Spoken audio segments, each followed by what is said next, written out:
Одоо мужаанд бол тий зургийн хичээл сайн, нэгтнэм ба ийм суралцагч эсгэлүүд аятайхан. Сан техникт бол зураг уншаад холболтоо хийдэг учраас бас ингээд өөрийнхөө зурх чадвараас урдаар ер нь ямар билээ сан техникчд ямар ажил үйлчлэгээ үзүүлэхийг та хэд өөрсдөө мэдж байгаа шүү дээ тийм ээ. За манай сургууль нь 2024-өөс 2025 оны хичээлийн жилд нийт 665 суралцагч эсэлсүүлэхээс өнөөдөр 500 гаруй суралцагч эсэлсэн эсэлтийн хөв одоо 75%-тай явагдаж байна.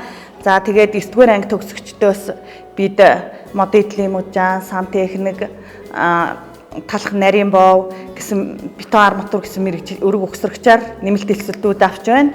Техникийн боловсролд агротехникч, зоотехникчийн мэрэгжилд нэмэлт эсэлт авч байна. Нэг жилийн ангиуд нэлээдгүй олон ангиудад нэмэлт эсэлт авч байна бид. За манай сургуулийг суралцагчид элсэн суралцах гол шалтгаан нь энэ хөдөлмөрийн зах зээлийн нээлттэй олон ажлын байруудад зуучлагдах боломжтой, дээр нь элсэгчд нь сар бүр 200 мянган төгрөгийн тэтгэлэг авдаг, оюутны байр үн төлбөргүй, дээр нь манай сургуулийн суралцагчид нь ур чадвар өндөртэй хөдөлмөрийн зах зээлд мэргэжилтэй ажилтан болж бэлтгэгддэг. Мөн 9-р анги төгсөгчдөөс элсэн суралцсан суралцагчдад олон боломж бий.